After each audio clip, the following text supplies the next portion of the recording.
Nunca imaginé que el sonido de una llave girando en la cerradura pudiera romper un corazón, pero lo hizo. El mío se hizo añicos aquella tarde lluviosa, y cada fragmento cortaba más que el anterior. Me llamo Sofía y tengo 63 años.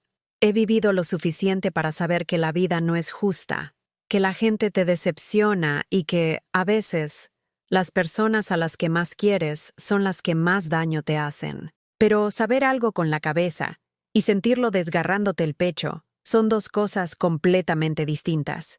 Estaba allí, en el porche de lo que solía ser mi hogar, la casa que me dejaron mis padres, la casa donde crié a mi hijo sola después de que su padre nos abandonara cuando Marcos solo tenía 3 años.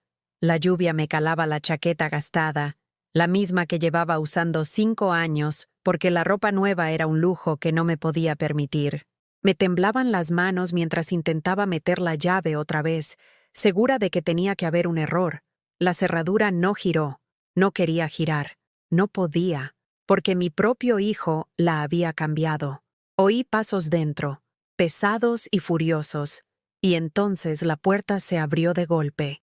Marcos estaba allí, con el rostro contraído en una expresión que nunca le había visto. Este no era mi niño. El crío al que había acunado durante sus fiebres, el adolescente por el que tuve 3 trabajos para pagarle la universidad, el joven del que me había sentido tan orgullosa cuando se graduó. Este era un extraño con la cara de mi hijo. ¿Qué haces aquí? Su voz era fría, afilada como el viento de invierno. Marcos, mi llave no funciona. Creo que ha habido un... No hay ningún error, mamá. Escupió la palabra como si le supiera amarga. Si no pagas, no vives aquí. Así funciona el mundo real. No podía hablar. Abrí la boca, pero no salió ningún sonido. Detrás de él, pude verla a ella, Mónica, su esposa desde hacía 18 meses, de pie en mi salón, con los brazos cruzados y una sonrisita de satisfacción jugueteando en las comisuras de sus labios. Por fin, había conseguido lo que quería. Marcos, esta es mi casa. Tus abuelos me la dejaron a mí. Yo te la di a ti porque quería que tuvieras seguridad, porque pensé... Me la diste, interrumpió, lo que significa que ahora es mía. Y Mónica y yo hemos decidido que necesitamos nuestro espacio. Siempre estás aquí, siempre estorbando, siempre recordándonos que existes. No podemos vivir nuestra vida contigo rondando por aquí como un fantasma. La lluvia arreció, mezclándose con las lágrimas que no sabía que estaba derramando. Pero no tengo a dónde ir. Marcos, por favor, soy tu madre. Pues haberlo pensado antes de convertirte en una carga. Llegó la voz de Mónica desde dentro, dulce y venenosa. Estamos intentando construir una vida aquí, Sofía. No podemos hacerlo contigo viviendo de gorra. De gorra. La palabra me golpeó como una bofetada. Había trabajado como limpiadora durante 30 años para criar a este chico. Había fregado los baños de edificios de oficinas para que él pudiera tener material escolar nuevo. Me había saltado comidas para que él pudiera comer hasta hartarse. Había sacrificado toda mi juventud, mi salud, mis sueños, todo, para que él pudiera tener las oportunidades que yo nunca tuve. Y ahora era una gorrona. Solo necesito unos días, susurré con la voz quebrada. Solo hasta que pueda arreglar algo. Por favor, Marcos, te lo estoy suplicando. Por un momento, solo un instante, vi algo en sus ojos. ¿Duda? ¿Culpa? Pero entonces Mónica apareció a su lado, con la mano en su brazo, sus uñas perfectamente cuidadas en un crudo contraste con mis manos desgastadas por el trabajo. Ya lo hemos hablado, cariño, le dijo a él, sin apartar la vista de mí. No puedes dejar que te manipule con lágrimas. Lo lleva haciendo toda tu vida. La mandíbula de Marcos se tensó. Mamá, te doy hasta mañana para que recojas tus cosas. Lo que no te lleves, lo tiramos. La puerta se cerró. Oí el clic de la nueva cerradura, tan definitivo como el cerrojo de un ataúd. Me quedé allí mucho tiempo, con la lluvia calándome cada capa de ropa hasta que no distinguía qué era lluvia y qué eran lágrimas. La luz del porche, la que yo misma había cambiado el mes pasado cuando se fundió, proyectaba un brillo amarillento que hacía que todo pareciera enfermo y equivocado. Este porche donde había hecho fotos a Marcos en su primer día de colegio cada año. donde me había sentado con él después de su primer desamor, abrazándolo mientras lloraba, donde le había dicho adiós con la mano cuando se fue a la universidad, tan orgullosa que creí que el corazón me iba a estallar. Todos esos recuerdos, y ahora ni siquiera me permitían estar aquí. Las ventanas de los vecinos brillaban con una luz cálida. Podía ver a los García cenando juntos, a la familia Lin viendo la televisión, a la señora Pascual haciendo punto en su butaca. Vidas normales, vidas seguras, vidas que no les habían sido robadas por sus propios hijos. Recogí mi bolso del trabajo, todavía húmedo por la lluvia, y empecé a caminar. No sabía a dónde iba. Solo sabía que no podía seguir en ese porche, mirando la puerta cerrada de la vida que solía tener. Mi mente volvía una y otra vez a una pregunta. ¿Cómo me volví invisible para mi propio hijo? No siempre había sido así. Marcos solía llamarme todos los días cuando se independizó. Traía la colada los domingos y hablábamos mientras yo ponía la lavadora. Yo junto a la máquina, él en la mesa de la cocina, contándome cosas de su trabajo, sus amigos, su vida. Yo le preparaba sus platos favoritos, y él se los comía con el entusiasmo de un niño que nunca había dejado de agradecer el amor de su madre. Entonces conoció a Mónica. Era guapa según los cánones de las revistas, delgada, arreglada, con aspecto de ser cara. Trabajaba en marketing para una gran empresa del centro, vestía ropa de marca y hablaba con la seguridad de quien nunca ha conocido las dificultades de verdad. Intenté que me cayera bien, me esforcé mucho, pero desde nuestro primer encuentro, vi la forma en que me miraba, mi ropa gastada, mis manos callosas, mi pelo con canas que me cortaba yo misma para ahorrar dinero. Veía a alguien por debajo de ella, alguien que la avergonzaba, alguien a quien, en el mejor de los casos, había que tolerar y, en el peor, eliminar. Los cambios empezaron poco a poco. Las visitas de Marcos de los domingos se convirtieron en cada 2 domingos, luego una vez al mes y después solo en festivos. Cuando venía, Mónica solía tener alguna excusa para acortar la visita. Tenemos planes para cenar. Marcos tiene trabajo que adelantar. Hemos quedado con nuestro asesor financiero. Si estás viendo esta historia y se te rompe el corazón como a mí, por favor, suscríbete a nuestro canal. Estamos intentando llegar a los 1000 suscriptores, y tu apoyo significa un mundo para nosotros. Y, por favor, comenta y dime desde qué ciudad me estás viendo. Me encantaría saber que hay otros ahí fuera que entienden este dolor. La boda fue preciosa. No participé en la organización. La madre de Mónica se encargó de todo. Pero me invitaron. Llevé mi mejor vestido, el azul marino que había comprado para el funeral de mi propia madre 10 años antes. Me senté en la tercera fila, rodeada de los parientes ricos de Mónica que hablaban de segundas residencias y carteras de inversión, y me sentí como una impostora en la nueva vida de mi hijo. En el banquete, la madre de Mónica me preguntó a qué me dedicaba. Cuando le dije que era limpiadora, la conversación murió al instante. Se disculpó y no volvió a dirigirme la palabra en toda la noche. Vi a Marcos bailar con su nueva esposa, le vi reír con sus amigos, le vi convertirse en alguien a quien no terminaba de reconocer. 6 meses después de la boda, Marcos me preguntó si él y Mónica podían mudarse a mi casa. Solo temporalmente, dijo. Estamos intentando ahorrar para nuestra propia casa y el alquiler está por las nubes. Tú tienes todo ese espacio, mamá. Nos ayudaría mucho. Por supuesto que dije que sí.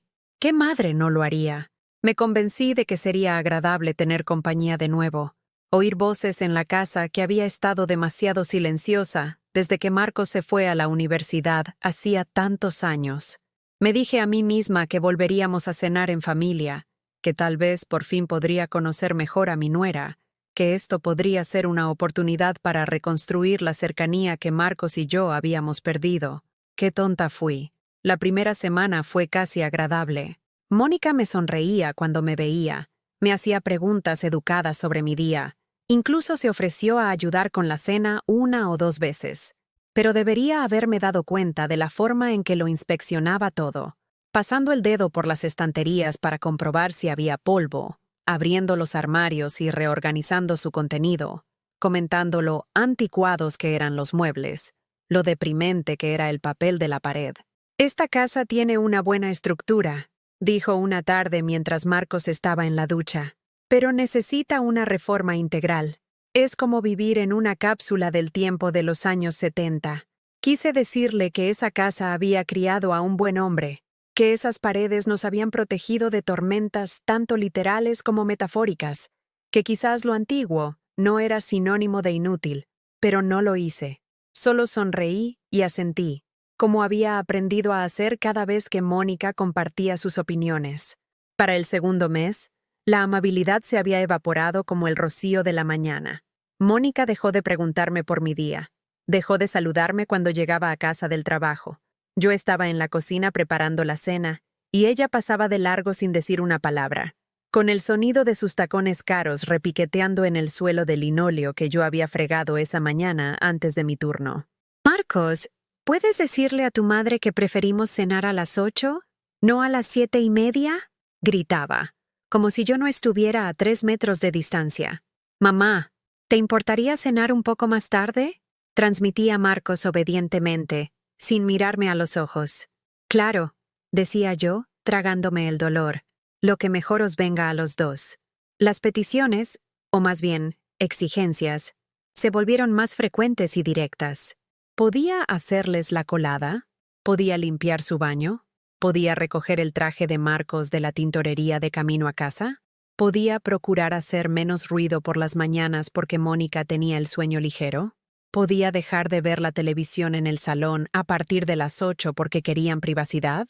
Hice todo lo que me pidieron. Me hice más pequeña, más silenciosa, menos presente en mi propia casa. Empecé a cenar en mi habitación para darles espacio. Dejé de usar el salón por completo. Caminaba de puntillas por la casa como un fantasma, intentando no perturbar la vida que estaban construyendo en los espacios que yo solía ocupar.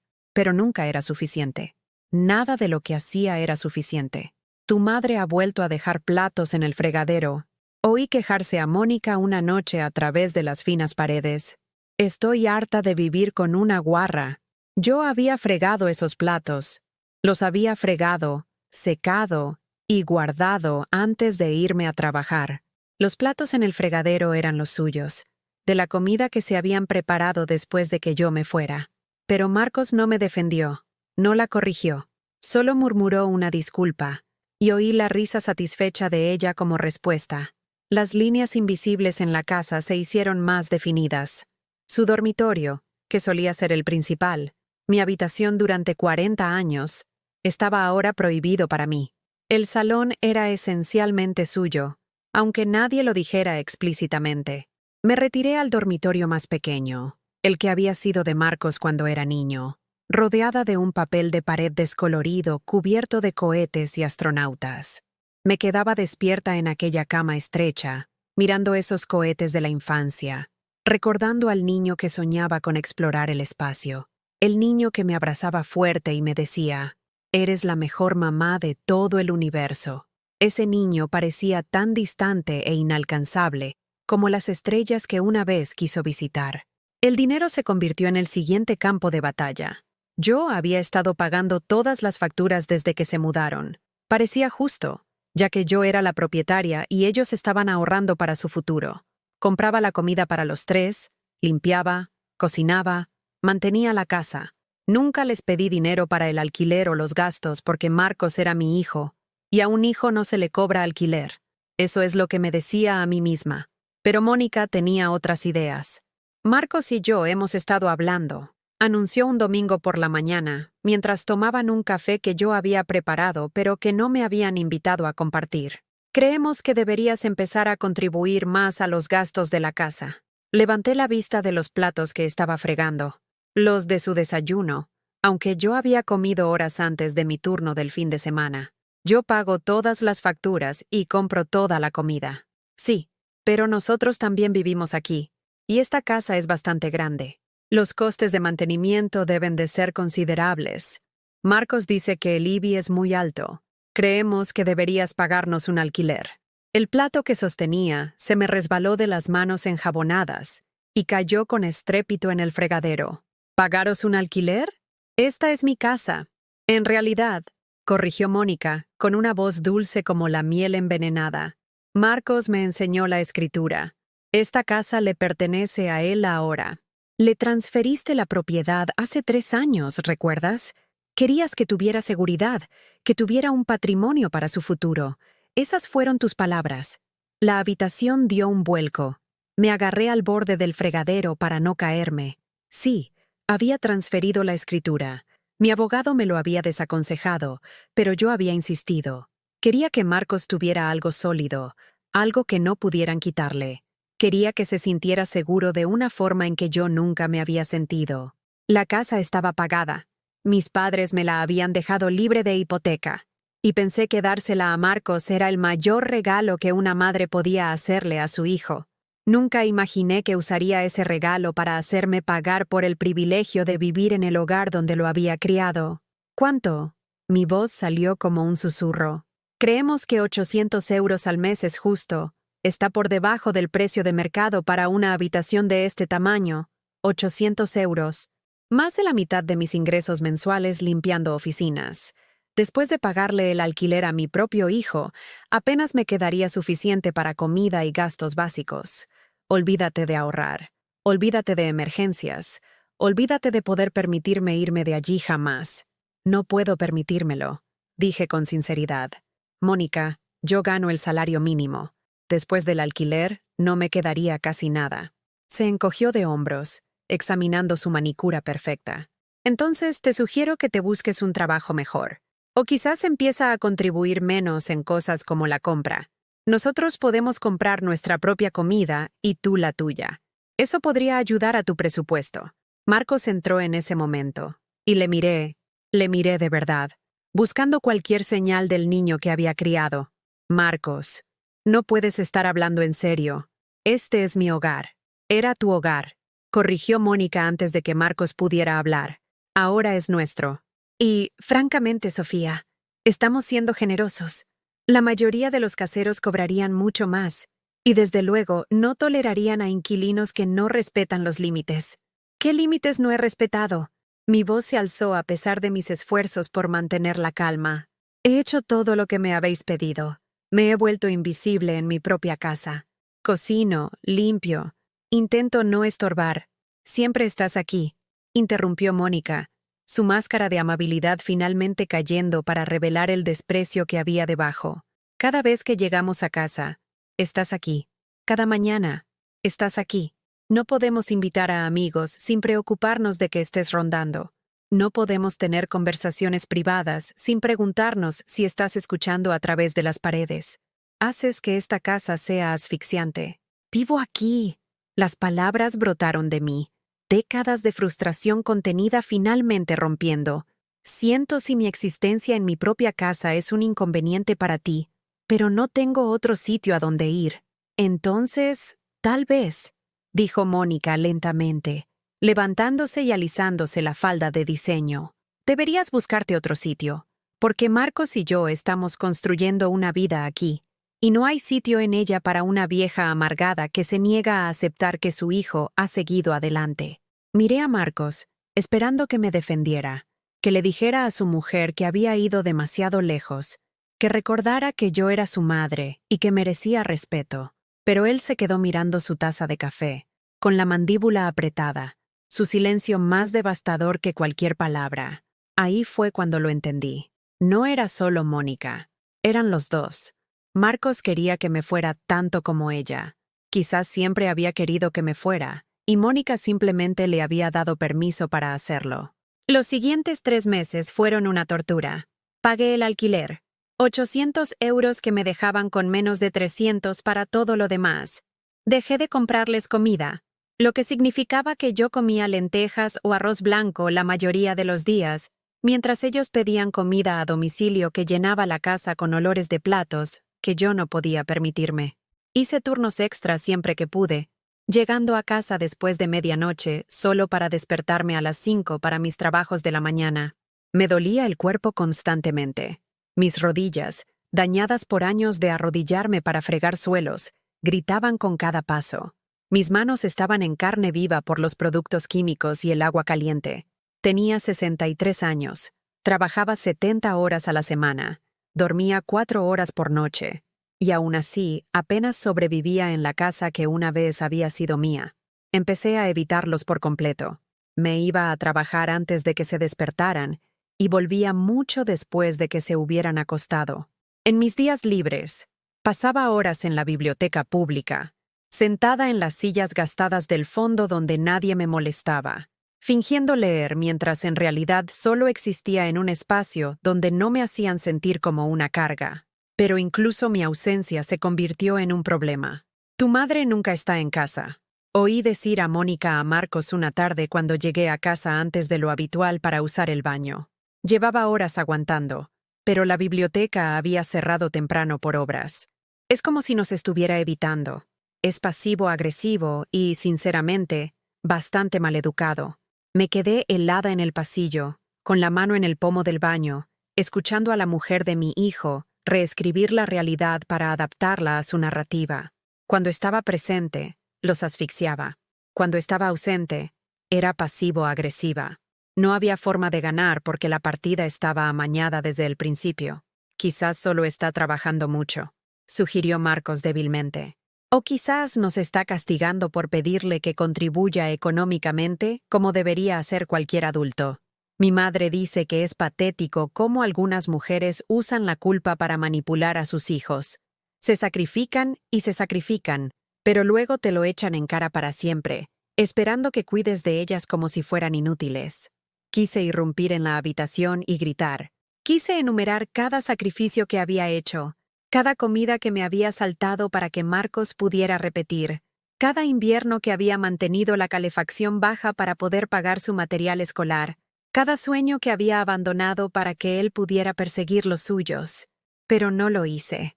Usé el baño en silencio y luego me escabullí de la casa antes de que supieran que había estado allí. La madre de Mónica, Patricia, se convirtió en una visitante frecuente. Patricia era todo lo que yo no era, rica, refinada, y despreciaba a cualquiera que considerara por debajo de su estatus social. Llegaba en su coche de lujo con ropa que costaba más de lo que yo ganaba en un mes.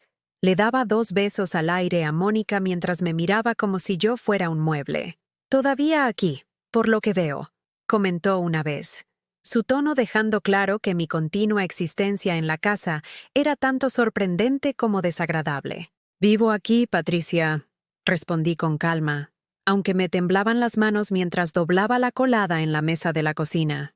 Su colada, porque de alguna manera eso se había convertido de nuevo en mi responsabilidad a pesar del alquiler que pagaba. Resopló. «Supongo que todas las familias tienen sus complicaciones.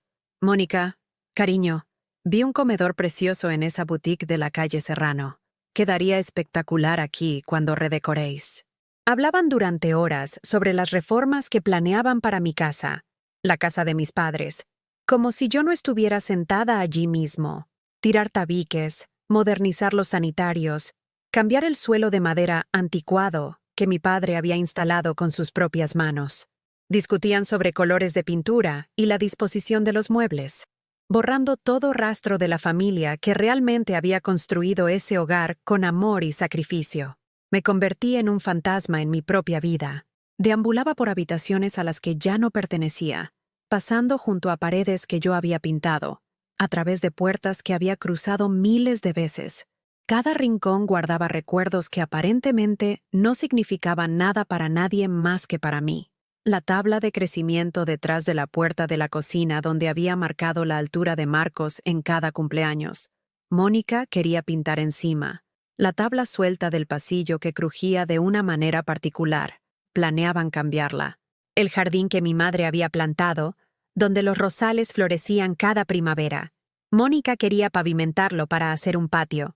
El punto de ruptura llegó en lo que debería haber sido un día de celebración. Era mi cumpleaños. 63 años. No esperaba una fiesta ni regalos.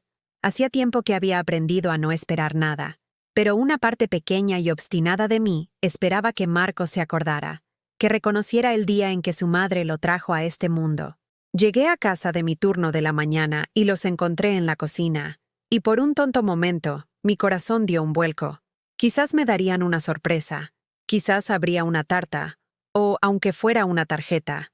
«Mamá», dijo Marcos, y algo en su tono hizo que se me encogiera el estómago. Tenemos que hablar. Mónica estaba a su lado, con los brazos cruzados y una expresión triunfante. Sobre la mesa, entre nosotros, había unos papeles, documentos de aspecto oficial con texto en negrita y secciones resaltadas. ¿Qué es esto?, pregunté, aunque una parte de mí ya lo sabía. Se desarrolla un instinto para el desastre cuando has vivido suficientes. Una notificación de desahucio, dijo Mónica sin molestarse en dejar hablar a Marcos. Hemos consultado con un abogado. Como estás pagando un alquiler, legalmente eres una inquilina, lo que significa que podemos desahuciarte con el preaviso correspondiente. Este es tu preaviso de 30 días. La habitación empezó a dar vueltas. Me agarré al respaldo de una silla, la misma silla donde había ayudado a Marcos con los deberes, donde le había dado el desayuno antes del colegio, donde me había contado quién le gustaba por primera vez. Marcos, susurré, por favor, mírame. Finalmente lo hizo, y lo que vi en sus ojos fue peor que la ira o el odio. Era indiferencia, fría, completa indiferencia, como si yo fuera una extraña que causaba problemas en lugar de la mujer que le había dado la vida. Tienes que entenderlo, mamá. Mónica y yo estamos planeando formar una familia. Necesitamos el espacio. Necesitamos privacidad. Y sinceramente, tenerte aquí está afectando a nuestro matrimonio. ¿Afectando? La palabra salió rota. He hecho todo lo que me habéis pedido. Pago un alquiler en mi propia casa. Me mato a trabajar para no estorbar. ¿Qué más queréis de mí? Queremos que te vayas, dijo Mónica simplemente.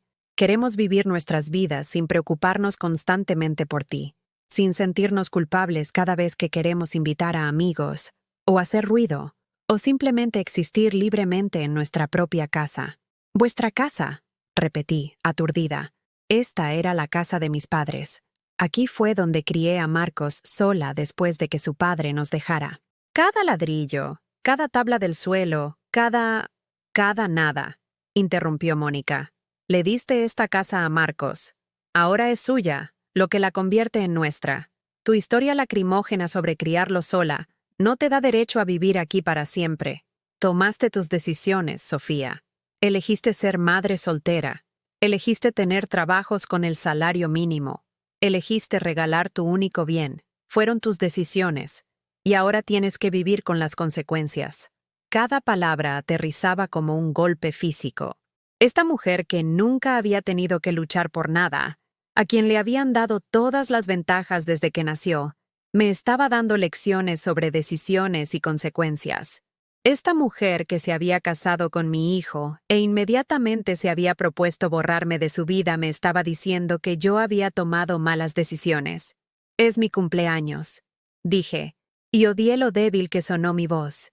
Hoy es mi cumpleaños, Marcos. ¿Lo sabías? ¿Te acordabas? Tuvo la decencia de parecer incómodo. Lo siento, mamá.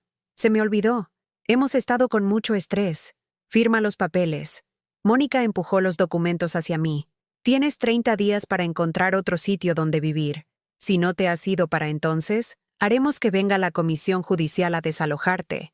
No hagas esto más feo de lo necesario. Me temblaban las manos mientras cogía el bolígrafo. ¿Qué opción tenía? Podía negarme a firmar, pero procederían con el desahucio de todos modos. Al menos de esta manera, me iría con la poca dignidad que me quedaba, mientras firmaba mi nombre.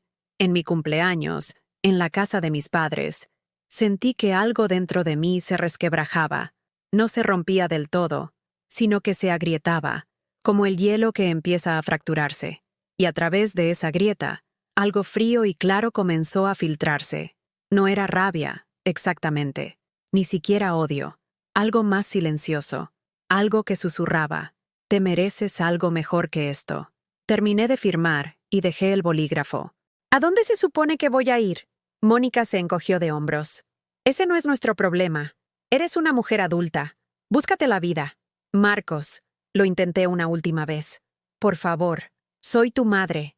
Y te estoy agradecido por todo lo que hiciste, dijo, las palabras ensayadas y huecas. Pero ahora tengo que poner a mi mujer primero. Eso es lo que significa el matrimonio. ¿Lo entiendes, verdad? Entendía muchas cosas. Entendía que el niño que había criado ya no existía. Entendía que el amor no siempre era suficiente para mantener a la gente unida. Entendía que lo había sacrificado todo por un hijo que se había convertido en un hombre que podía mirar a su madre y no sentir nada más que una molestia. «Feliz cumpleaños para mí», susurré, y salí de la cocina con la dignidad que me quedaba. Esa noche, tumbada en el dormitorio de los cohetes, me quedé mirando el techo hasta que me ardieron los ojos. 30 días. Tenía 30 días para averiguar cómo una limpiadora de 63 años sin ahorros y sin familia podía encontrar un lugar para vivir en una ciudad donde hasta los estudios costaban más de lo que yo ganaba en un mes. Pensé en llamar a viejas amigas, pero la verdad era que no tenía ninguna. Los años criando a Marcos sola, de tener varios trabajos, de estar demasiado cansada para la vida social, esos años me habían aislado. Las mujeres que una vez conocí del barrio habían seguido con sus vidas mientras yo me había quedado congelada en modo supervivencia. Sus felicitaciones de Navidad habían dejado de llegar hacía años, cuando yo ya no podía permitirme enviar las mías. Pensé en los albergues, y la vergüenza me quemó por dentro. ¿Cómo había pasado de ser propietaria a estar a punto de quedarme en la calle? ¿Cómo una vida de trabajo duro y sacrificio me había llevado a esto? ¿A plantearme dormir en catres en sótanos de iglesias y comer en comedores sociales? A la mañana siguiente, empecé a buscar. Llamé a todos los anuncios de alquiler de los clasificados que pudieran ser remotamente asequibles. Las conversaciones siempre eran las mismas. El alquiler son 900 euros al mes, primer y último mes más fianza. No puedo permitirme 2.700 euros de entrada. Entonces no puedo ayudarla. Clic. Algunos caseros eran más directos. Necesitaré referencias de sus anteriores caseros, una nómina que demuestre que gana al menos 3 veces el alquiler y un estudio de solvencia. Mi anterior casero era mi hijo, que me estaba desahuciando. Mis ingresos eran menos de la mitad de lo que cualquier cálculo consideraba aceptable. Mi historial de crédito era inexistente. Nunca había necesitado crédito porque nunca había tenido dinero para pedir prestado. Era invisible para el mercado inmobiliario, igual que me había vuelto invisible para mi propio hijo. Los días pasaban lentamente, cada uno acercándome más a quedarme sin hogar. Hacía mis turnos como en una nebulosa, fregando baños y limpiando suelos mientras mi mente daba vueltas a cálculos imposibles. Si vivía en mi coche, podría ahorrar en el alquiler, pero necesitaría dinero para gasolina y comida. Si encontraba un albergue, podría tener una cama, pero perdería la poca independencia que me quedaba. Por la noche, volvía a la casa e intentaba ser aún más invisible que antes. Entraba sigilosamente por la puerta de atrás. Comía cualquier resto que pudiera juntar de la comida que había comprado y me retiraba a mi habitación antes de que Marcos y Mónica llegaran a casa. A veces los oía reír en el salón, o hablar de su día, o hacer planes para su futuro, y el sonido era como cuchillos deslizándose entre mis costillas. Nunca me preguntaron cómo iba mi búsqueda de piso. Nunca se ofrecieron a ayudar con fianzas o referencias. Nunca se disculparon por dejar a su propia madre en la calle el día de su cumpleaños. Simplemente existían en su burbuja de comodidad, esperando que el problema que yo representaba se resolviera solo. 2 semanas antes de la fecha del desahucio, estaba limpiando un edificio de oficinas en el centro cuando oí una conversación. 2 mujeres jóvenes hablaban junto al dispensador de agua, sin percatarse de la vieja limpiadora que vaciaba las papeleras cerca. «Mi casero es un capullo», dijo una. «Me va a subir el alquiler otra vez. Dice que el mercado lo aguanta, así que ¿por qué no va a cobrarlo?» «¡Qué faena!», respondió su amiga. «¿A dónde vas a ir?» «No sé. A lo mejor acabo como esa señora mayor que vive en su coche en el garaje». «¿La has visto? Está ahí todas las mañanas cuando llego». Se rieron, no con crueldad, solo con la risa despreocupada de la gente joven que no puede imaginar que ese destino les pueda tocar a ellos. Luego se marcharon, dejándome allí de pie con mi bolsa de basura, con todo mi futuro reflejado en su conversación casual. Una mujer viviendo en su coche. Esa sería yo en 2 semanas. Terminé mi turno y me senté en mi coche en el aparcamiento, viendo la puesta de sol sobre el perfil de la ciudad. Las torres de oficinas brillaban doradas y naranjas, llenas de gente que tenía hogares a los que ir, familias que los querían, futuros que prometían algo más que simple supervivencia. Algo tenía que cambiar, algo tenía que ceder, porque esta lenta aniquilación de todo lo que yo era, no podía ser todo lo que quedaba de mi vida. Pensé en mis padres. Mi padre había sido carpintero, un hombre que construía cosas con sus manos y creía en la dignidad del trabajo honesto. Mi madre había sido costurera, haciendo arreglos y remiendos para ayudar a llegar a fin de mes. Eran pobres, pero eran orgullosos. Habían sido propietarios de su casa, habían ahorrado cada céntimo y me habían dejado algo sólido cuando fallecieron. Y yo se lo había regalado todo a un hijo que lo había convertido en un arma contra mí. No, eso no era del todo correcto. Se lo había regalado a un niño pequeño al que había amado con todo mi corazón. Lo que pasó después no fue mi fracaso como madre, fue su fracaso como hijo. Y el éxito de ella como manipuladora. Por primera vez en meses, sentí algo que no era desesperación. Era pequeño, apenas una chispa, pero estaba ahí. Rabia, no del tipo caliente y explosivo, sino algo más frío, algo que susurraba, «No te mereces esto». Conduje de vuelta a la casa, su casa, y entré para encontrarlos en medio de la cena. Habían pedido comida de ese restaurante italiano caro que le encantaba a Mónica, ese donde un solo plato costaba lo que yo gastaba en la compra de una semana. El olor hizo que se me revolviera el estómago de hambre, pero pasé junto a ellos sin decir una palabra. «Mamá», me llamó Marcos. «¿Has encontrado ya un sitio?» Me detuve, pero no me di la vuelta. «No, solo te quedan 2 semanas», añadió Mónica, su voz afilada por la impaciencia. «Tienes que tomarte esto en serio». Entonces me giré, lentamente, y la miré. La miré de verdad. Era guapa, refinada, segura de sí misma. Nunca había pasado hambre. Nunca se había preocupado por poder pagar la luz. Nunca había sacrificado nada que no quisiera sacrificar, y estaba sentada en la silla de mi madre, comiendo comida cara en la casa de mi padre, diciéndome que tenía que tomarme en serio mi propia situación de sinhogarismo. «Me lo estoy tomando en serio», dije en voz baja, «más en serio de lo que podrías imaginar». Algo en mi tono hizo que Marcos se removiera incómodo. «Si necesitas ayuda con las fianzas o algo, no quiero vuestra ayuda». Las palabras salieron firmes, definitivas. «Ya no quiero nada de vosotros». Fui a mi habitación y cerré la puerta. A mis espaldas, oí la voz de Mónica, brillante de satisfacción. Bueno, qué dramática. Se rieron juntos, mi hijo y su mujer, y esa risa me siguió hasta el pequeño dormitorio, donde una vez había arropado a ese niño en la cama, le había besado la frente y le había prometido que todo iría bien. Me senté en el borde del estrecho colchón y saqué la caja de zapatos que guardaba debajo de la cama. Dentro estaban los restos de mi vida antes de Marcos, antes de que la maternidad lo consumiera todo. Viejas fotos mías a los 20 años, sonriente y llena de esperanza. Un certificado del Instituto de Formación Profesional, donde había completado 2 semestres de administración antes de quedarme embarazada y tener que dejarlo. Una carta de recomendación de mi primer jefe, elogiando mi ética de trabajo y mi fiabilidad.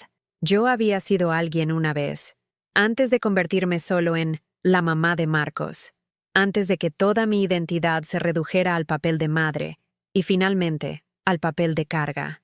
En el fondo de la caja había algo que casi había olvidado. Una tarjeta de visita, amarillenta por el tiempo. Era de una mujer llamada Margarita Lamb, que dirigía una pequeña empresa de limpieza. Había intentado contratarme hacía años. Dijo que tenía potencial para la gestión, que podría dirigir mi propio equipo si quisiera. La rechacé porque Marcos tenía 10 años y me necesitaba en casa por las tardes. Sostuve la tarjeta a la luz. El número de teléfono probablemente ya no existía. Margarita probablemente estaba jubilada o había fallecido, pero era algo. Era el recuerdo de una época en la que alguien había visto potencial en mí, en lugar de ver solo a alguien a quien usar y desechar. Guardé la tarjeta en mi bolsillo como un talismán. La semana siguiente transcurrió con una lentitud agónica. Hice todos los turnos que pude conseguir, llevando mi cuerpo más allá de sus límites. Las rodillas se me hinchaban tanto que algunos días apenas podía caminar. Las manos se me agrietaban y sangraban por los productos químicos. Estaba agotada de una forma que el sueño no podía arreglar, cansada en los huesos y en el alma, pero seguí apareciendo, seguí trabajando, seguí poniendo un pie delante del otro porque la alternativa era rendirse por completo, y no estaba lista para eso. Todavía no. A una semana del desahucio, todavía no tenía a dónde ir. Había mirado habitaciones en pisos compartidos, pero todos pedían fianzas que no podía pagar. Había llamado a albergues, pero estaban llenos o tenían listas de espera de meses. Incluso había considerado contactar con primos lejanos con los que no había hablado en décadas. Pero el orgullo, mi última posesión, me detuvo. Esa noche, tumbada en el dormitorio de los cohetes, me quedé mirando el techo hasta que me ardieron los ojos. 30 días. Tenía 30 días para averiguar cómo una limpiadora de 63 años sin ahorros y sin familia podía encontrar un lugar para vivir en una ciudad donde hasta los estudios costaban más de lo que yo ganaba en un mes. Pensé en llamar a viejas amigas, pero la verdad era que no tenía ninguna. Los años criando a Marcos sola, de tener varios trabajos, de estar demasiado cansada para la vida social, esos años me habían aislado. Las mujeres que una vez conocí del barrio habían seguido con sus vidas mientras yo me había quedado congelada en modo supervivencia. Sus felicitaciones de Navidad habían dejado de llegar hacía años, cuando yo ya no podía permitirme enviar las mías. Pensé en los albergues, y la vergüenza me quemó por dentro. ¿Cómo había pasado de ser propietaria a estar a punto de quedarme en la calle? ¿Cómo una vida de trabajo duro y sacrificio me había llevado a esto? ¿A plantearme dormir en catres en sótanos de iglesias y comer en comedores sociales? A la mañana siguiente, empecé a buscar.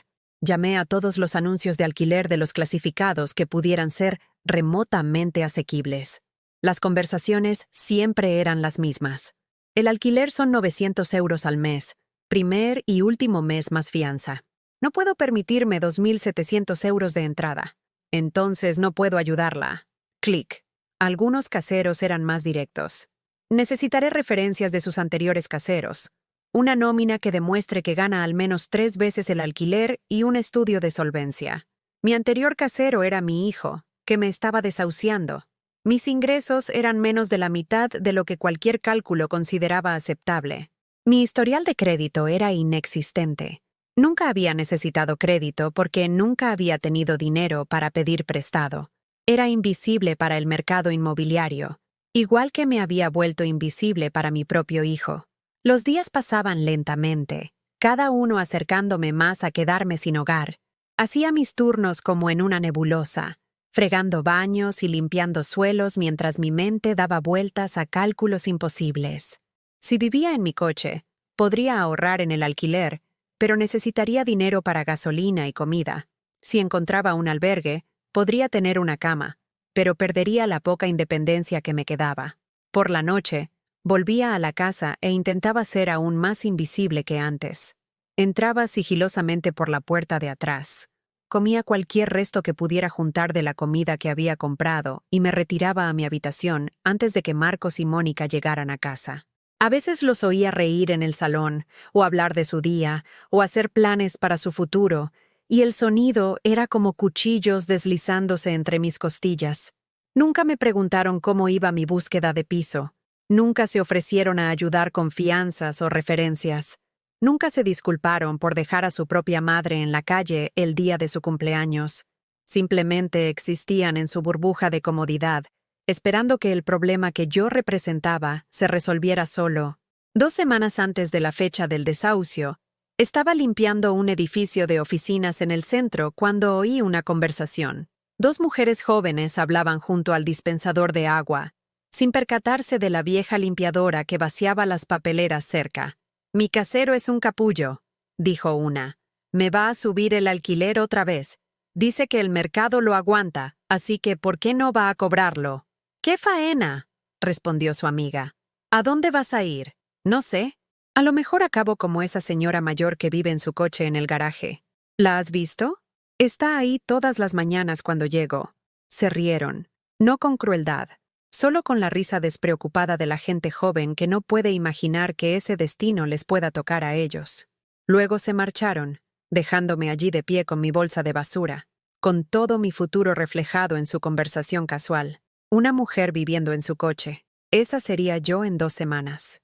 Terminé mi turno y me senté en mi coche en el aparcamiento, viendo la puesta de sol sobre el perfil de la ciudad.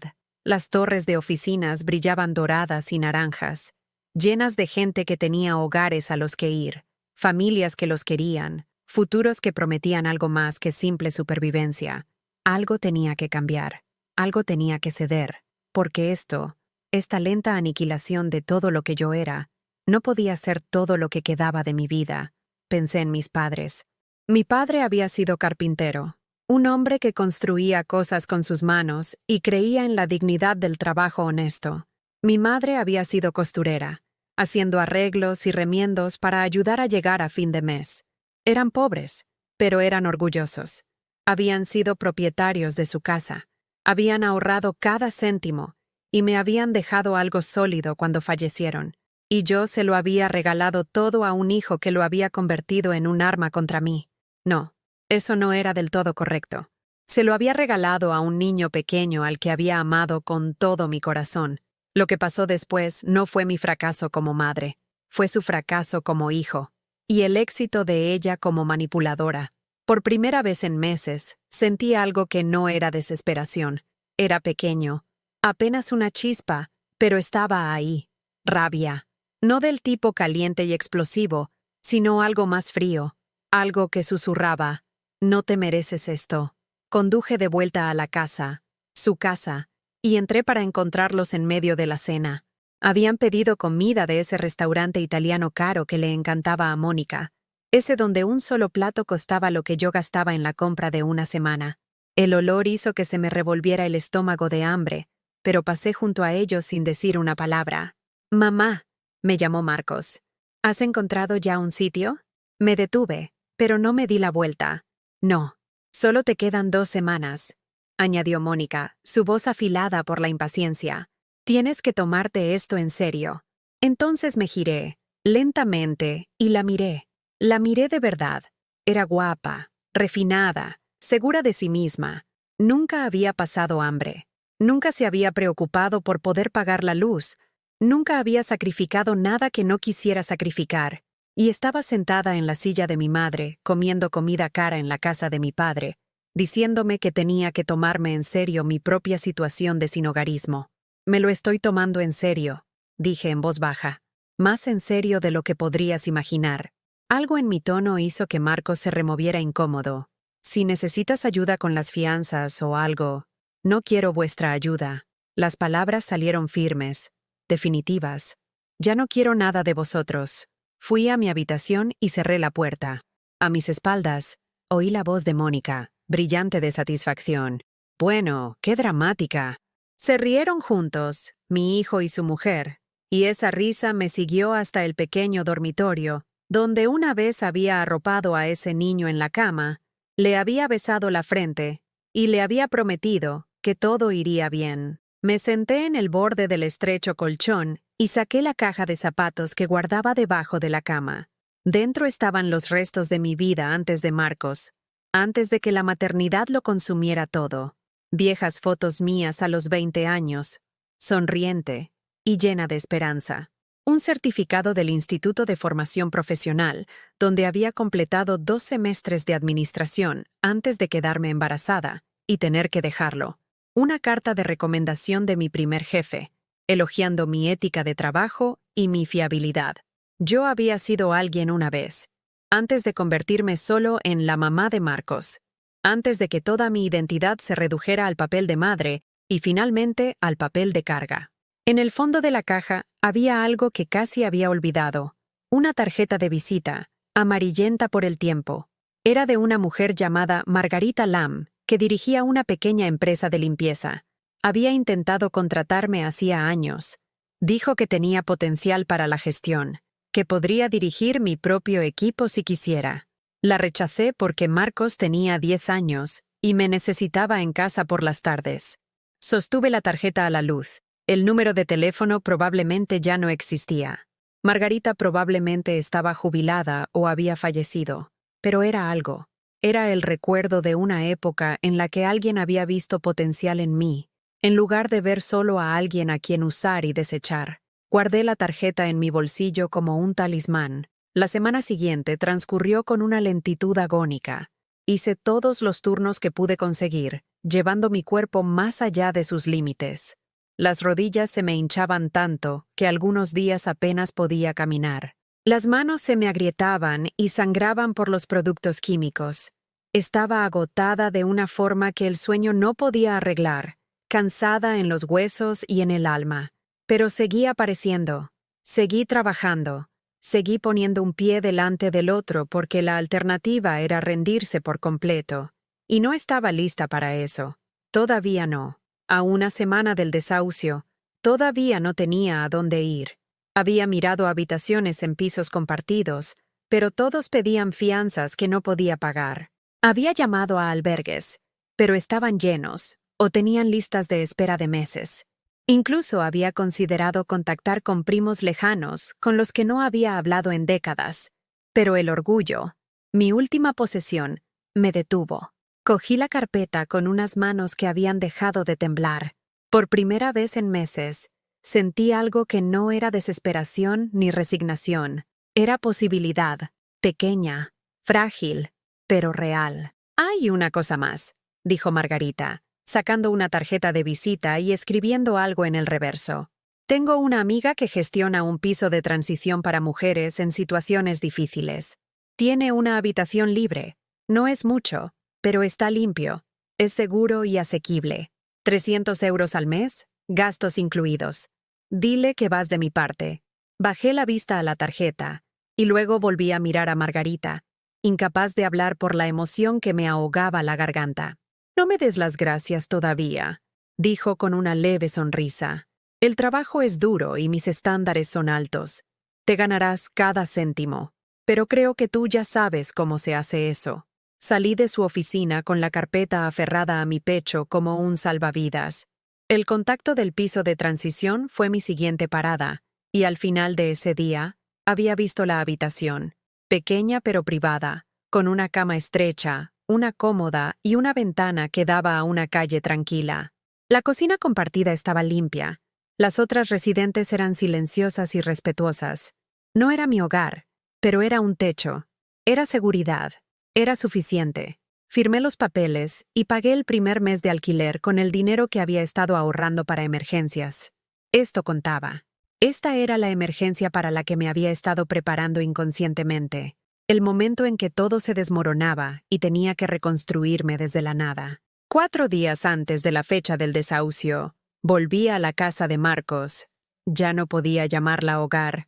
Con cajas de mudanza que había cogido de detrás de un supermercado, empaqué metódicamente, llevándome solo lo que era verdaderamente mío.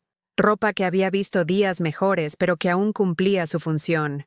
La caja de zapatos con fotos y recuerdos. Unos cuantos libros que le habían encantado a mi madre. La taza de café desconchada que había sobrevivido a décadas de uso diario. No cogí nada que Marcos me hubiera regalado. Dejé atrás cada regalo de cumpleaños, cada regalo de Navidad, cada muestra de afecto que ahora se sentía contaminada por su abandono. No quería nada de él, excepto lo que ya había perdido, mi dignidad, mi hogar, mi creencia en que el amor era suficiente. Mónica me observaba empaquetar con una satisfacción apenas disimulada, cotejando los objetos con algún inventario mental para asegurarse de que no estaba robando nada, como si yo fuera a robarle a mi propio hijo, como si 30 años de trabajo honesto no me hubieran enseñado nada sobre la integridad. ¿A dónde vas?, preguntó.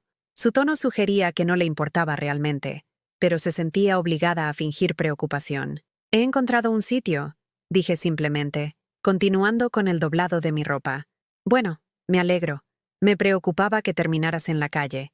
Eso habría sido muy vergonzoso para Marcos. Dejé de doblar y la miré. La miré de verdad. Era joven, guapa, exitosa según los estándares convencionales, pero había algo hueco en sus ojos, algo que sugería que todo su refinamiento y confianza estaban construidos sobre una base de profunda inseguridad. Había necesitado destruirme para sentirse segura en su matrimonio. Había necesitado borrarme para hacerse un hueco. Casi sentí lástima por ella. Casi. Mónica, dije en voz baja, espero que nunca entiendas lo que se siente al estar donde estoy yo ahora. Espero que nunca sepas lo que es ser descartada por la persona que más quieres en el mundo. Pero si alguna vez te pasa, espero que alguien te muestre más amabilidad de la que tú me has mostrado a mí. Su cara se sonrojó, y por un momento vi algo parpadear detrás de sus ojos. Culpa, quizás, o el miedo de que el universo pudiera algún día enseñarle esa lección personalmente. Pero entonces su expresión se endureció de nuevo, y se dio la vuelta sin responder. Marcos llegó a casa mientras yo cargaba la última caja en mi coche. Se quedó en la entrada del garaje, con las manos en los bolsillos, observándome con una expresión que no pude descifrar. «Así que has encontrado un sitio», dijo. «Sí, me alegro». Estaba preocupado. La palabra preocupado casi me hizo reír. Había estado tan preocupado que me había desahuciado en mi cumpleaños. Tan preocupado que ni una sola vez me había ayudado a buscar piso u ofrecido asistencia alguna. Tan preocupado que se había quedado de brazos cruzados mientras su mujer me borraba de su vida. ¿Lo estabas?, pregunté. ¿Estabas realmente preocupado, Marcos? Se movió, incómodo. Claro que sí. Eres mi madre. Lo soy, asentí. Soy tu madre. La mujer que te crió sola después de que tu padre se fuera. La mujer que tuvo 3 trabajos para que pudieras tener ropa nueva para el colegio. La mujer que se privó de cosas para que tú pudieras tenerlo todo. Soy tu madre, y me echaste de mi propia casa el día de mi cumpleaños. No fue así, fue exactamente así. Cerré el maletero de mi coche con más fuerza de la necesaria. Pero ¿sabes qué? Se acabó el intentar que lo veas. Se acabó el intentar que recuerdes al niño que solías ser. El niño que me quería y apreciaba lo que hacía por él. Ese niño ya no existe, y tengo que aceptarlo. Mamá, tengo un trabajo nuevo, interrumpí, y un nuevo sitio donde vivir. Voy a estar bien. No gracias a nada de lo que hiciste, sino a pesar de todo lo que hiciste. Y algún día, Marcos, cuando tengas tus propios hijos, espero que los quieras tanto como yo te quise a ti, y espero que te traten mejor de lo que tú me has tratado a mí. Me subí al coche sin mirar atrás. Mientras me alejaba, eché un vistazo por el retrovisor una vez y le vi todavía de pie en la entrada, con las manos en los bolsillos, viéndome marchar. Una parte de mí quería que corriera detrás del coche, que golpeara la ventanilla, que me suplicara que me quedara y me prometiera que todo sería diferente. Pero no se movió. Simplemente se quedó allí, haciéndose cada vez más pequeño hasta que giré la esquina y desapareció de mi vista por completo. El piso de transición estaba en una casa reformada en una calle tranquila bordeada de viejos robles.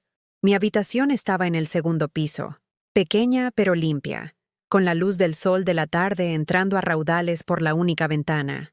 Desempaqué lentamente, encontrando un lugar para mis pocas posesiones, ordenándolas con cuidado, como si pudiera construir una nueva vida a partir de estos fragmentos de la antigua.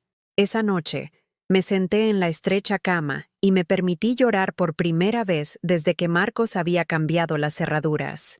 Lloré por los años que había perdido, por el amor que había dado y no había sido correspondido, por la madre que había sido y la carga en la que me había convertido. Lloré hasta que no me quedaron más lágrimas, hasta que el pozo de la pena se secó y dejó atrás algo más duro, algo que se parecía casi a la resolución. No era la misma mujer que había estado en aquel porche bajo la lluvia meses atrás. Esa mujer había sido rota por la traición. Esta mujer, la que estaba sentada en esta pequeña habitación con sus muebles de segunda mano y su corazón herido. Esta mujer había aprendido algo valioso. Había aprendido que podía sobrevivir a perderlo todo. Había aprendido que la amabilidad existía en lugares inesperados. Había aprendido que los 63 no eran demasiados para empezar de nuevo. Y lo más importante, había aprendido que ser invisible no era lo mismo que ser impotente. El lunes por la mañana me presenté a mi primer día en Limpiezas Comerciales LAM con mi atuendo más profesional. Una blusa que había planchado con esmero y unos pantalones que habían visto días mejores, pero que estaban limpios y presentables. Margarita me recibió en la sala de reuniones con otros 3 nuevos empleados, todos más jóvenes que yo, todos mirándome con expresiones que iban de la curiosidad al escepticismo. Esta es Sofía, me presentó Margarita. Tiene 30 años de experiencia en este sector y va a formarse para supervisar equipos. Espero que todos aprendáis de ella. La formación fue intensiva. Los estándares de Margarita eran altos, sus expectativas claras. No toleraba la pereza ni el descuido, pero tampoco toleraba la falta de respeto ni las chapuzas. Dirigía su negocio con los mismos principios que mis padres me habían inculcado. Haz bien tu trabajo, trata a la gente con justicia y siéntete orgulloso de lo que produces. Yo lo absorbí todo como una planta que se estaba muriendo de sed y por fin recibía agua. Aprendí a usar sistemas de programación y a gestionar clientes. Aprendí a formar a nuevos empleados y a resolver las quejas de los clientes. Aprendí la parte empresarial de la limpieza, licitar contratos, gestionar el material, calcular los márgenes de beneficio. Pero más que eso, recordé habilidades que había olvidado que tenía.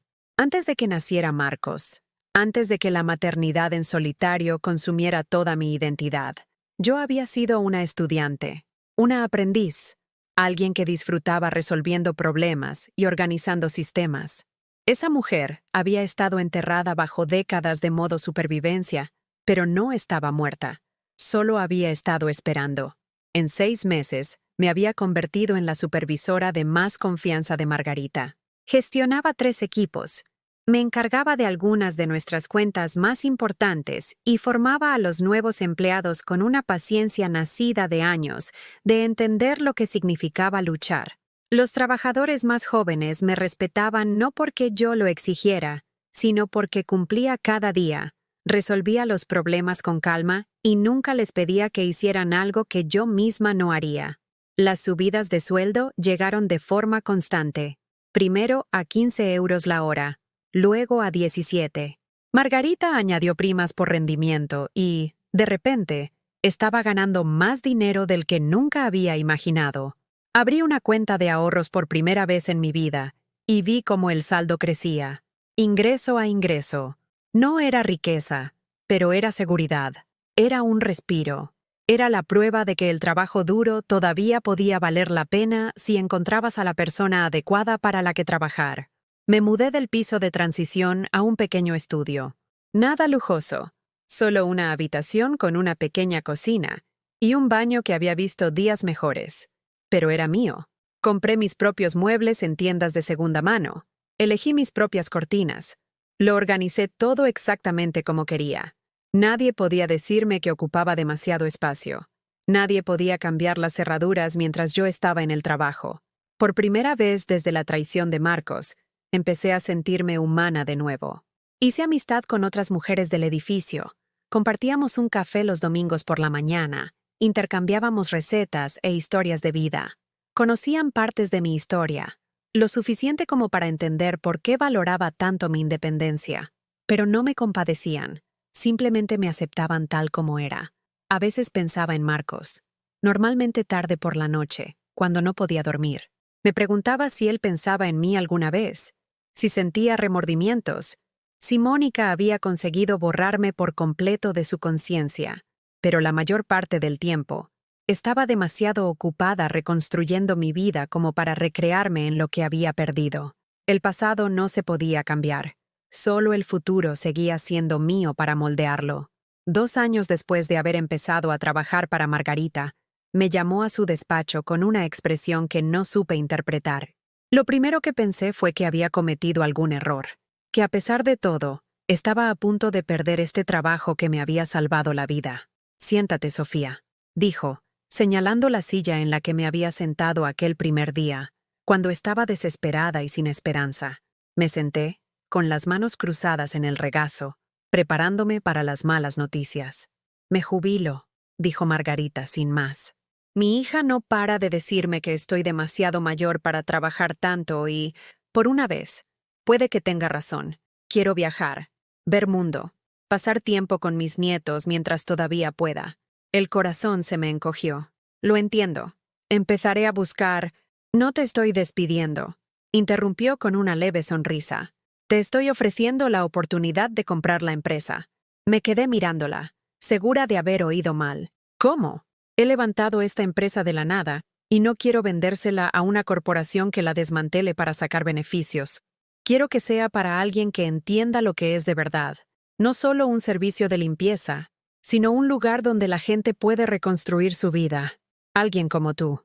Margarita, no puedo permitirme comprar una empresa. Apenas te ofrezco un plan de pago, dijo, deslizando unos papeles por el escritorio. Me pagas un porcentaje de los beneficios durante los próximos 5 años, sin préstamos bancarios, sin inversores externos. Solo tú y yo, y la empresa en la que ambas creemos. Si te interesa. Cogí los papeles con manos temblorosas, leyendo cifras que parecían imposibles. El negocio valía mucho más de lo que yo podría pagar de una sola vez, pero la estructura de pago que Margarita proponía era asumible. Difícil, pero asumible. ¿Por qué yo? Pregunté, la misma pregunta que había hecho 2 años antes. Porque te he visto coger la nada y convertirla en algo, dijo Margarita. Porque tratas a la gente con dignidad incluso cuando estás agotada. Porque entiendes que este negocio no va de limpiar, va de dar a la gente una oportunidad. Y porque te lo has ganado. Firmé los papeles 3 días después, con la mano firme a pesar de la enormidad de lo que estaba haciendo. A los 65 años, me convertí en empresaria. Los contratos, los equipos, la responsabilidad, todo era mío ahora. Era aterrador y emocionante a partes iguales. El negocio siguió creciendo bajo mi dirección. Mantuve los estándares de Margarita, pero añadí mis propios toques. Mejores salarios para los trabajadores, una formación más completa, una política de contratar a gente que necesitaba segundas oportunidades. Exadictos, expresidiarios, mujeres que escapaban de la violencia de género. Si estaban dispuestos a trabajar duro, yo estaba dispuesta a darles una oportunidad, porque recordaba lo que se sentía al necesitar una. Mi reputación creció junto con el negocio. Los clientes apreciaban la calidad del trabajo, la fiabilidad, la profesionalidad. Conseguimos contratos más grandes, edificios más importantes, mejores cuentas. Contraté a un subdirector, luego a personal de oficina a tiempo completo. La mujer que una vez había vivido en su coche ahora dirigía una empresa con 60 empleados y unos ingresos anuales que habrían parecido cifras de fantasía solo unos años antes. Pensaba a menudo en mis padres durante esa época. Me habían enseñado que el trabajo honesto tenía valor, que la persistencia importaba, que la dignidad no era algo que otros pudieran quitarte a menos que tú se lo permitieras. Me habían dejado una casa, y yo se la había regalado a un hijo que la había usado como un arma. Pero también me habían dejado algo más valioso, una base de principios que nadie podía arrebatarme. 3 años después de comprar la empresa, mi asistente entró en mi oficina con una solicitud de presupuesto. Hay una pareja que busca un servicio de limpieza, dijo. Tienen un chalet en Miraflores y quieren limpieza semanal. La dirección es... La leyó, y se me heló la sangre. Conocía esa dirección. Había vivido en esa dirección durante décadas. Había criado a mi hijo allí. Me habían desahuciado de allí. Piden una reunión esta semana para hablar de sus necesidades, continuó mi asistente, sin darse cuenta de mi reacción. ¿Les doy cita? Cada instinto me gritaba que me negara, que le pasara este cliente a otra empresa, que no volviera a poner un pie en esa casa. Pero otra parte de mí, la parte que había aprendido a convertir el dolor en poder, susurró algo diferente. «Dale cita», dije con calma. «Me encargaré yo misma de esta visita». Llegó el día de la reunión. Me puse mi mejor traje de chaqueta, me recogí el pelo de forma profesional y conduje hasta la dirección que todavía aparecía a veces en mis pesadillas. La casa parecía diferente. Pintura nueva, el jardín reformado, un coche caro en la entrada. Estaba claro que Marcos y Mónica habían estado haciendo cambios, borrando los últimos vestigios de la familia que realmente había construido ese hogar. Llamé al timbre, el mismo timbre que había llamado innumerables veces cuando me olvidaba las llaves, cuando aquello todavía era mi casa. El corazón me latía con fuerza, pero mis manos estaban firmes. Abrió Mónica. Parecía mayor, más cansada de lo que recordaba, con líneas de estrés alrededor de los ojos que las cremas caras no lograban ocultar. Al principio, no me reconoció. ¿Por qué iba a hacerlo? La mujer rota a la que había echado había sido reemplazada por una empresaria de éxito con un traje a medida. Debe de ser del servicio de limpieza, dijo, haciéndose a un lado para dejarme entrar. Menos mal que está aquí. Estamos desesperados. Entré en la casa, asimilando los cambios. Muebles nuevos, pintura nueva, todo nuevo. Habían destripado la casa de mis padres y la habían reconstruido a su imagen y semejanza. Pero bajo las reformas, todavía podía ver la estructura de la casa que yo había conocido. El suelo ligeramente irregular del pasillo, la ventana que siempre se atascaba, la habitación donde había criado a mi hijo sola. Le enseño lo que necesitamos.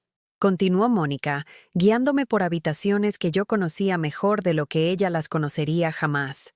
Ya hemos pasado por 3 empresas de limpieza este año. Ninguna cumple nuestros estándares. La casa siempre parece sucia. Las cosas no se hacen bien. Ha sido una pesadilla. Marcos apareció desde la cocina, y en el momento en que nuestras miradas se cruzaron, vi el reconocimiento destellar en su rostro. Su expresión pasó por varias emociones en rápida sucesión: sorpresa, culpa, confusión, y finalmente, algo que parecía casi miedo. ¿Mamá? Su voz se quebró al pronunciar la palabra. La cabeza de Mónica se giró bruscamente. ¿Mamá? ¿De qué hablas? Es la representante del servicio de limpieza. Mónica, dijo Marcos lentamente, sin apartar sus ojos de los míos. Es mi madre. Vi cómo Mónica palidecía a medida que lo comprendía. La mujer a la que había echado, la mujer a la que había despreciado por considerarla una inútil, estaba de pie en su salón con un traje que costaba más que el alquiler mensual que una vez le había exigido. Sofía, dije, extendiéndole la mano a Mónica con fría profesionalidad. Sofía Morales, propietaria de Limpiezas Comerciales LAM, aunque ya nos conocíamos. Yo vivía aquí antes. La boca de Mónica se abrió y se cerró, pero no emitió ningún sonido. Marcos parecía desear que se lo tragara la tierra. ¿Hablamos de sus necesidades de limpieza? Continué, sacando mi tablet con la soltura de quien ha hecho cientos de estas visitas. Mencionaba que ha tenido dificultades para encontrar un servicio que cumpla sus estándares. No lo entiendo, consiguió decir Mónica finalmente. Eres una limpiadora. ¿Cómo es que...? Empresaria, corregí amablemente. Doy trabajo a 60 personas. Presto servicio a algunas de las propiedades comerciales más grandes de la ciudad y, sí, ocasionalmente acepto clientes particulares cuando la situación me interesa. Miré alrededor del salón, al espacio donde una vez estuvieron los muebles de mis padres. Y esta situación me interesa mucho. Marcos encontró su voz. Mamá, no sabía que habías montado una empresa. Pensaba que todavía estabas... ¿Todavía qué? Pregunté. ¿Viviendo en mi coche? ¿Saliendo adelante a duras penas con el salario mínimo? ¿Esperando a que mi hijo se acordara de que existía? Mantuve un tono neutro, profesional, pero las palabras cayeron con el peso que pretendía. Han cambiado muchas cosas en 3 años, Marcos. Yo he cambiado. Mónica recuperó parte de la compostura, aunque le temblaban ligeramente las manos al cruzarse de brazos. Bueno, esto es incómodo. Obviamente no podemos contratarte. Sería demasiado raro. ¿No podéis? Pregunté, mirándola fijamente a los ojos. Por lo que tengo entendido, estáis desesperados. Habéis pasado por 3 servicios este año, ninguno satisfactorio. Las noticias vuelan en este sector, Mónica. Sé por qué esas otras empresas os dejaron como clientes. Se sonrojó. Eso no es... Eres exigente. Desprecias a los trabajadores y te niegas a pagar las tarifas que requiere un servicio de calidad. Continué con calma. Tratas al personal de limpieza como si fueran invisibles, como si su trabajo no tuviera valor. ¿Te suena de algo? El silencio que siguió fue lo bastante denso como para cortarlo. Marcos miraba al suelo, incapaz o poco dispuesto a defender a su mujer. La mandíbula de Mónica se tensó, su superioridad cuidadosamente construida resquebrajándose por los bordes. Sin embargo, dije, deslizando el dedo por mi tablet, estoy dispuesta a aceptaros como clientes. Mi tarifa estándar para una casa de este tamaño es de 300 euros a la semana. Eso incluye limpieza a fondo, organización y mantenimiento. Requerimos un contrato mínimo de 3 meses. con el pago por adelantado a principios de cada mes. ¿300 a la semana? La voz de Mónica subió de tono, indignada. Eso es un robo. La última empresa nos cobraba la mitad. ¿Y qué tal os fue? Pregunté con suavidad. La calidad cuesta dinero, Mónica. Eso me lo enseñaste tú misma, ¿recuerdas? Cuando me dijiste que debería buscarme un trabajo mejor si quería permitirme el alquiler en mi propia casa. Marcos se estremeció ante el recuerdo. Mamá, por favor, no podemos permitírnoslo ahora mismo. Las cosas han estado apretadas. ¿La hipoteca? ¿La hipoteca? Interrumpí, mirándole directamente por primera vez. Pensaba que esta casa estaba pagada cuando te la di. ¿Qué pasó? No me sostuvo la mirada. Pedimos un préstamo sobre la vivienda, para reformas e inversiones que no salieron del todo bien. Y Mónica lleva un tiempo sin trabajo, así que hemos estado viviendo con un solo sueldo, y las cuotas son... Dejó la frase en el aire, el panorama completo de sus problemas económicos evidente en su expresión. Así que habían cogido la casa libre de deudas de mis padres, y la habían hipotecado para reformas que yo nunca había aprobado, para inversiones que habían fracasado, para el costoso estilo de vida que Mónica exigía. Habían malgastado la seguridad que yo les había dado, y ahora se ahogaban en deudas. La ironía no se me escapó. Hacía 3 años, me habían desahuciado porque yo no podía pagarles el alquiler. Ahora ellos no podían pagar los servicios básicos en la casa que debería haber sido mía. Ya veo, dije en voz baja. Debe de ser difícil. Los ojos de Mónica se entrecerraron. ¿Has venido a regodearte? ¿A restregarnos por la cara que de alguna manera te las arreglaste para salir adelante? Vale, tú ganas. Ya te puedes ir. No he venido a regodearme, dije. Y al hablar me di cuenta de que era verdad. Había pensado que quería venganza, que quería verlos sufrir como yo había sufrido. Pero de pie en esa casa, mirando la postura derrotada de mi hijo y la frágil desesperación de su mujer, sentí algo inesperado. No satisfacción, no reivindicación, solo una profunda sensación de cierre, como si un capítulo que necesitaba terminar hubiera llegado por fin a su última página. He venido a ofreceros un contrato, continué. Mi tarifa estándar, servicio profesional, sin tratos especiales. Seréis un cliente más. No limpiaré vuestra casa yo misma. Tengo equipos para eso, pero supervisaré el trabajo personalmente para asegurar que cumple mis estándares. ¿Por qué? Preguntó Marcos, levantando por fin la vista hacia mí. Después de todo lo que te hicimos, ¿por qué nos ayudarías? Consideré la pregunta con cuidado. ¿Por qué estaba haciendo esto? No por ellos, desde luego. Quizás por mí. Quizás porque este era el último paso para recuperar mi poder, para demostrar que su crueldad no me había destruido. O quizás porque en algún lugar bajo todo el dolor y la rabia, una pequeña parte de mí todavía recordaba al niño que había criado, aunque ese niño se hubiera convertido en un hombre que apenas reconocía. Porque guardar rencor consume una energía que prefiero gastar en otra cosa, dije finalmente. Porque mi empresa se basa en la profesionalidad, no en los sentimientos personales. Y porque a pesar de todo, no quiero veros perder esta casa. Mis padres construyeron aquí algo que importaba, aunque vosotros no lo entendáis. Mónica empezó a protestar, pero Marcos la interrumpió. Aceptamos el contrato. Marcos, no podemos permitirnos... Lo aceptamos, repitió con firmeza, mostrando el primer atisbo de carácter que le había visto en años. Ya encontraremos el dinero de alguna manera. Mamá tiene razón. Necesitamos ayuda, y su empresa es la mejor. Abrí el contrato en mi tablet y observé cómo Marcos firmaba con dedos temblorosos. Cuando terminó, envié los documentos a mi oficina y guardé la tablet.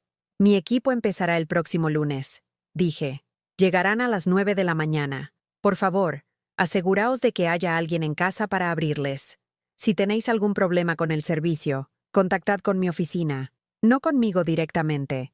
Esto es una relación de negocios ahora, nada más.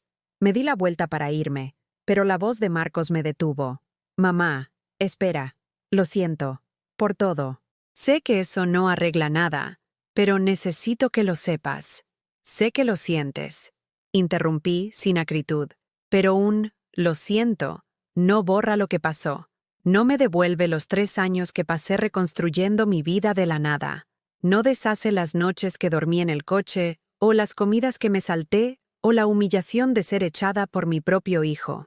Las lágrimas corrían por su rostro ahora, y una parte de mí, la parte que había besado rodillas raspadas y ahuyentado pesadillas, quería consolarlo. Pero yo ya no era esa mujer. Había aprendido que el amor sin respeto era solo otra forma de esclavitud. Aunque me enseñaste algo valioso, continué, me enseñaste que soy más fuerte de lo que pensaba, que puedo sobrevivir a perderlo todo, y aún así, construir algo hermoso, que mi valía no la determina si mi hijo me quiere o si mi nuera me respeta. Así que, en cierto modo, debería darte las gracias. No lo hagas, susurró Marcos. Por favor, no me des las gracias. No me lo merezco. Tienes razón. No te lo mereces. Me ajusté el bolso en el hombro, preparándome para dejar esta casa por la que probablemente sería la última vez. Pero no lo digo por ti. Lo digo porque es verdad. El dolor puede destruirnos o transformarnos. Tú elegiste la destrucción para mí, pero yo elegí la transformación para mí misma. Caminé hacia la puerta, con mis tacones resonando en el suelo que mi padre había instalado 50 años atrás. En el umbral, me detuve y miré hacia atrás una última vez. Cuidad esta casa, Marcos. Se merece algo mejor de lo que le habéis dado hasta ahora. Y cuando algún día tengáis vuestros propios hijos, recordad este momento. Recordad lo que cuesta amar a alguien y lo que cuesta traicionarlo. Sé mejor padre de lo que fuiste como hijo. No esperé su respuesta.